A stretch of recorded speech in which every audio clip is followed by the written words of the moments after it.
Sirene accese e applausi calorosi. Anche i vigili del fuoco e la polizia locale di San Donà di Piave hanno voluto manifestare la loro vicinanza e riconoscenza a tutto il personale medico e infermieristico impegnato nelle strutture sanitarie. Il loro flash mob con i mezzi di servizio è andato in scena ieri mattina nel parcheggio della casa di cura Rizzola di San Donà di Piave, che da qualche settimana ha riadattato un intero reparto per poter ospitare pazienti Covid in uscita dall'ospedale di Jesolo o dai pronto soccorso dell'ULSS 4. I Vigili del Fuoco hanno voluto manifestare qui in questa casa di cura il fatto che noi abbiamo aderito alla richiesta della ULSS, della nostra ULSS, per accogliere dei pazienti che sono in trattamento per l'infezione da coronavirus.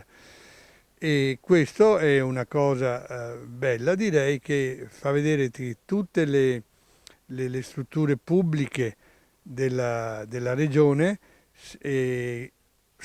hanno partecipato a rendere un servizio alla cittadinanza e a riconoscere il servizio che la sanità